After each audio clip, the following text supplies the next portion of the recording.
नमस्कार।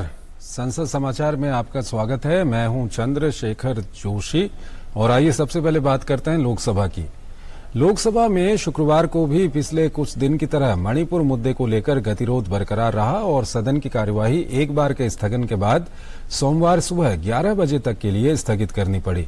विपक्षी सदस्यों की नारेबाजी के बीच ही सदन ने 3 विधेयक पारित किए। सदन की कार्यवाही एक बार के स्थगन के बाद जब दोपहर 12 बजे आरंभ हुई तो स्थिति ज्यों की त्यों बनी रही। नारेबाजी के बीच ही कुछ आवश्यक कागजात सदन के पटल पर रखे गए। इसी दौरान शिक्षा मंत्री धर्मेंद्र प्रधान ने भारतीय प्रबंध संस्थान संशोधन विधेयक 2023 पेश किया। विपक्षी सदस्यों के भारी हंगामे के बीच लोकसभा ने पहले खान और खनिज विकास और नियमन संशोधन विधेयक 2023 को मंजूरी दी और फिर राष्ट्रीय परिचर्या और प्रसूति विद्या आयोग विधेयक 2023 और राष्ट्रीय दंत चिकित्सा आयोग विधेयक 2023 को स्वीकृति प्रदान की। खान और खनिज विकास और विनियमन संशोधन विधेयक 2023 पर संक्षिप्त चर्चा का जवाब देते हुए खान और कोयला मंत्री प्रहलाद जोशी ने कहा कि ये विधेयक खनिज क्षेत्र के लिए परिवर्तनकारी हो सकता है। उन्होंने कहा कि प्रधानमंत्री नरेंद्र मोदी के नेतृत्व वाली इस सरकार में हर क्षेत्र में बदलाव लाया जा रहा है और वो देश के हित में है। जोशी ने कहा कि ये बदलाव देश में दिख रहा है और इसी कारण देश की अर्थव्यवस्था आज दुनिया की 5वीं बड़ी अर्थव्यवस्था बन गई है। मंत्री ने कहा कि स्वच्छ मन और स्पष्ट दृष्टिकोण से बदलाव लाया जा रहा है। कोई भाई भतीजे को फायदा पहुंचाने का काम नहीं हुआ, लेकिन कांग्रेस के समय कुछ और हुआ। इनके एक सांसद तो जेल में जाने की कगार पर हैं। चर्चा में भाग लेते हुए भारतीय जनता पार्टी के सांसद सुशील कुमार सिंह ने कहा कि इस विधेयक से नौकरशाही संबंधी बाधाएं खत्म हो जाएंगी और आत्मनिर्भर भारत की दिशा में आगे जाने में मदद मिलेगी।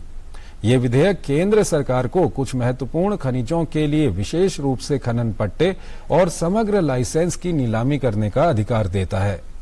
लोकसभा ने हंगामे के बीच ही राष्ट्रीय परिचर्या और प्रसूति विद्या आयोग विधेयक 2023 को मंजूरी दे दी। इसमें परिचर्या और प्रसूति विद्या पेशेवरों, नर्सिंग एवं मिडवाइफरी संबंधी शिक्षा एवं सेवा मानकों के विनियमन, संस्थाओं के मूल्यांकन और राष्ट्रीय एवं राज्य स्तरीय रजिस्टर के रखरखाव का उपबंध किया गया है। हंगामे के बीच ही सदन ने शुक्रवार को राष्ट्रीय दंत चिकित्सा आयोग विधेयक 2023 को मंजूरी दी, जिसमें दंत चिकित्सा व्यवसाय को विनियमित करने और गुणवत्तापूर्ण एवं वहनीय दंत चिकित्सा शिक्षा प्रदान करने का प्रावधान किया गया है। अपने मंत्रालय से संबंधित दोनों विधेयकों पर लोकसभा में स्वास्थ्य एवं परिवार कल्याण मंत्री मनसुख मांडविया ने कहा कि सरकार देश में राष्ट्रीय आयुर्विज्ञान आयोग लेकर आई और आज इसके माध्यम से पारदर्शिता के साथ अच्छी एवं गुणवत्तापूर्ण चिकित्सा शिक्षा दी जा रही है। उन्होंने कहा कि उसी समय ये भी चर्चा की गई कि दंत चिकित्सा और नर्सिंग की शिक्षा को लेकर भी व्यवस्था में सुधार हो। संसद की स्थायी समिति ने इस संबंध में सुझाव भी दिए। स्वास्थ्य एवं परिवार कल्याण मंत्री ने कहा कि दंत चिकित्सा शिक्षा से संबंधित कानून पुराने हो गए थे।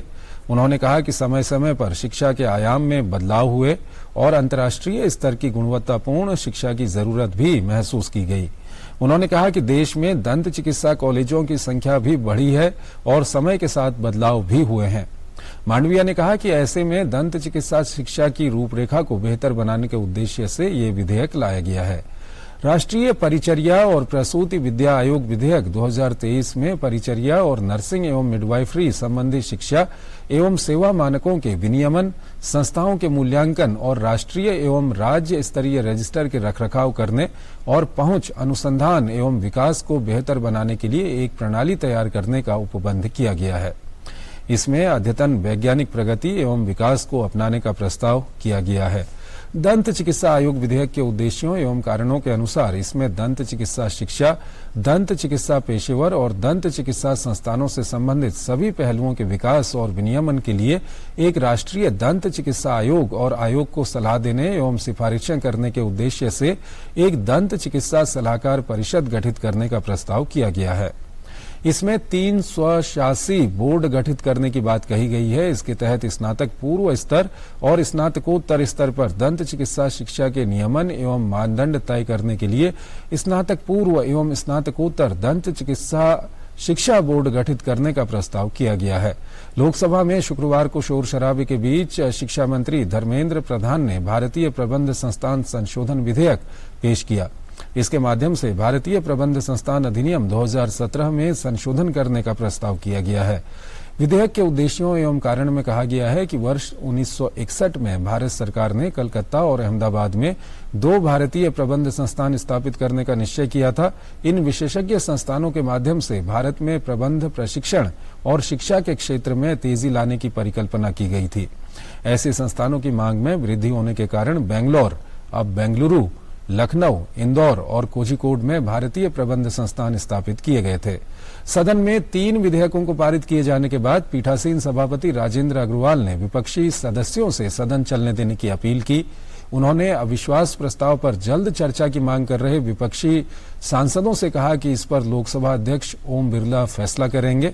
विपक्ष के कई सांसद आसन के निकट पहुंचकर नारेबाजी कर रहे थे। हंगामा नहीं थमने पर उन्होंने 12:35 पर कार्यवाही सोमवार सुबह 11 बजे तक के लिए स्थगित कर दी। संसद में शनिवार और रविवार को अवकाश होता है। हंगामे के कारण शुक्रवार को प्रश्नकाल भी नहीं चल सका था। कांग्रेस और कई अन्य विपक्षी दल मानसून सत्र के पहले दिन से ही मणिपुर में जातीय हिंसा के मुद्दे पर प्रधानमंत्री नरेंद्र मोदी से संसद में वक्तव्य देने और चर्चा कराए जाने की मांग कर रहे हैं। इस मुद्दे पर हंगामे के कारण दोनों सदनों में कार्यवाही बाधित रही है। कांग्रेस ने मणिपुर हिंसा के मुद्दे पर संसद में जारी गतिरोध के बीच बुधवार को लोकसभा में सरकार के खिलाफ अविश्वास प्रस्ताव पेश किया था, जिस पर सदन में चर्चा के लिए मंजूरी दे दी गई थी। उस दिन लोकसभा अध्यक्ष ओम बिरला ने कहा था कि वो सभी दलों के नेताओं से बातचीत करने के बाद इस प्रस्ताव पर चर्चा के लिए तिथि तय करेंगे। और आइए अब बात करते हैं राज्यसभा की। राज्यसभा के सभापति जगदीप धनखड़ ने शुक्रवार को तृणमूल कांग्रेस के नेता डेरेक ओब्रायन के साथ हुई नोकझोंक के बाद शुक्रवार को उच्च सदन की कार्यवाही 11:27 पर पूरे दिन के लिए स्थगित कर दी। उच्च सदन की बैठक सुबह 11 बजे शुरू होने पर आवश्यक दस्तावेज सदन के पटल पर रखवाए गए। इसके बाद सभापति ने बताया कि भारतीय जनता पार्टी के विनय तेंदुलकर सदन से सेवानिवृत्त हो रहे हैं। सभापति ने उनके योगदान और उच्च सदन में पहली बार कोंकणी भाषा में अपनी बात रखने के लिए उनकी सराहना की। राज्यसभा में तेंदुलकर के कार्यकाल का आज आखिरी दिन था। वो जुलाई 2017 में उच्च सदन के लिए निर्वाचित हुए थे।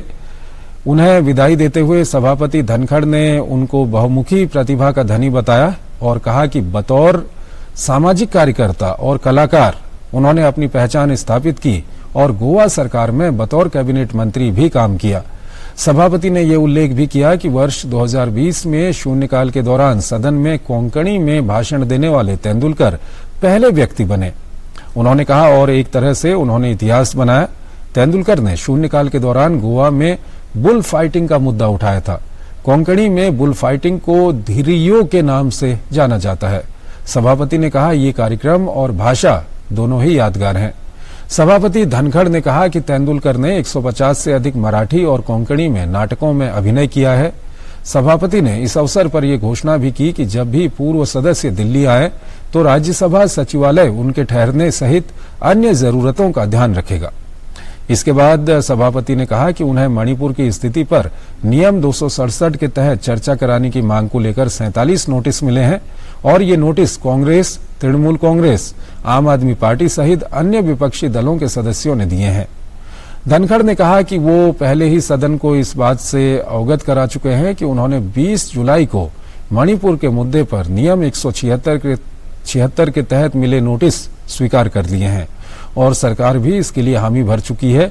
उन्होंने सदन से अपील की कि वो दलगत राजनीति से ऊपर उठकर काम करें, क्योंकि रोज हो रहे हंगामे से गलत संदेश जा रहा है। सभापति ने कहा कि पिछला सत्र हो या उसके पहले का सत्र, हर दिन नियम 267 के तहत कई सारे नोटिस दिए जाते हैं। उन्होंने कहा मैं यदि परंपरा को देखूं तो पिछले 23 सालों में कितने ऐसे नोटिस स्वीकार किए गए हैं। इससे सदन पूरी तरह परिचित है। इसके परिणामों के बारे में सोचिए। पूरा देश प्रश्नकाल की तरफ देखता है। प्रश्नकाल संसदीय कामकाज का दिल है। इसी समय तृणमूल कांग्रेस के डेरेक ओब्रायन ने टोकते हुए कहा कि इससे सदन और सदस्य अच्छी तरह वाकिफ हैं। धनखड़ ने कहा आप वाकिफ हैं, लेकिन आपको ये बताने की जरूरत नहीं है। ध्यान से सुनिए, ध्यान से यदि सुनेंगे तो आप समझ जाएंगे। डेरेक ने फिर कुछ कहा तो धनखड़ ने उन्हें टोकते हुए कहा कि नाटकीयता में संलग्न होना उनकी आदत बन गई है। उन्होंने कहा श्रीमान डेरेक, नाटकीयता में संलग्न होना आपकी आदत बन गई है। आप हर बार उठते हैं, आपको लगता है कि यह आपका विशेषाधिकार है। वो न्यूनतम चीज जिसका आप उदाहरण दे सकते हैं वो कुर्सी के प्रति सम्मान प्रदर्शित करना है। अगर मैं कुछ कह रहा हूं तो आप खड़े हों और नाटक रचें, क्षमा करें। सभापति की इस टिप्पणी पर डेरेक ने आपत्ति जताते हुए मेज को हाथ से मारा और कुछ कहा। धनखड़ ने उनसे कहा कि आप मेज पर हाथ मत मारिए। उन्होंने कहा ये नाटकीयता नहीं है। इसके बाद विपक्ष के सदस्यों ने हंगामा शुरू कर दिया। सभापति ने एक बार फिर सदस्यों से शांत रहने और सदन चलने देने की अपील की। सदन में व्यवस्था बनते न देख सभापति ने नाखुशी जताई और कहा कि वो ये बर्दाश्त नहीं कर सकते, इसलिए वो सदन की कार्यवाही को दिन भर के लिए स्थगित करते हैं। उन्होंने कहा कि वो नेताओं को बुलाकर बातचीत भी करेंगे। गौरतलब है कि विपक्षी दलों के सदस्य मानसून सत्र के पहले दिन से ही मणिपुर में जातीय हिंसा के मुद्दे पर प्रधानमंत्री नरेंद्र मोदी से संसद में वक्तव्य देने और चर्चा कराए जाने की मांग कर रहे हैं। इस मुद्दे पर हंगामे के कारण दोनों सदनों में कार्यवाही 20 जुलाई को मानसून सत्र की शुरुआत से ही बाधित रही है। हंगामे के बीच ही 25 जुलाई को सदन में संविधान अनुसूचित जनजाति आदेश 5वां संशोधन विधेयक 2022 सरकारी संशोधन के साथ ध्वनिमत से पारित किया गया।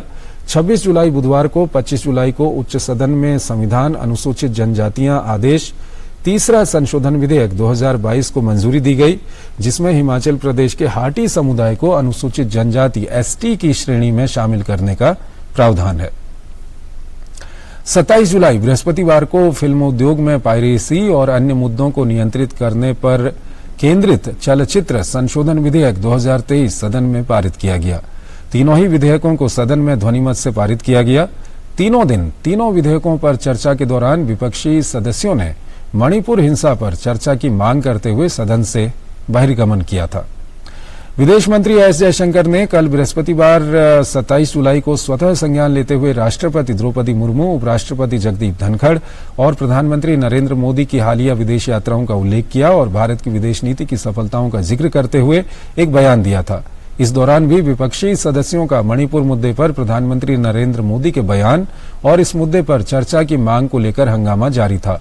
इस पर विदेश मंत्री ने क्षोभ भी व्यक्त किया था। विदेश मंत्री के बयान पर आसन की ओर से विपक्षी सदस्यों से बार बार स्पष्टीकरण पूछने के लिए कहा गया, लेकिन सदस्यों ने स्पष्टीकरण नहीं पूछा और हंगामा जारी रखा। सदन में हंगामे की वजह से अब तक एक बार भी उच्च सदन में शून्यकाल नहीं हो पाया है। प्रश्नकाल सदन में हुआ, लेकिन इस दौरान विपक्षी सदस्यों का हंगामा लगातार जारी रहा। इसी दौरान प्रतिपक्ष के नेता मल्लिकार्जुन खड़गे, कांग्रेस के पी चिदम्बरम, तृणमूल कांग्रेस के डेरेक ओब्रायन, आम आदमी पार्टी के संजय सिंह सहित विपक्षी सदस्यों की आसन से नोकझोंक भी हुई। आम आदमी पार्टी के राज्यसभा सदस्य संजय सिंह को सोमवार 24 जुलाई को उच्च सदन में हंगामा और अशोभनीय आचरण करने के लिए वर्तमान मानसून सत्र की शेष अवधि तक के लिए निलंबित कर दिया गया था। तो संसद समाचार में फिलहाल इतना ही। आप बने रहिए डीडी न्यूज के साथ। नमस्कार।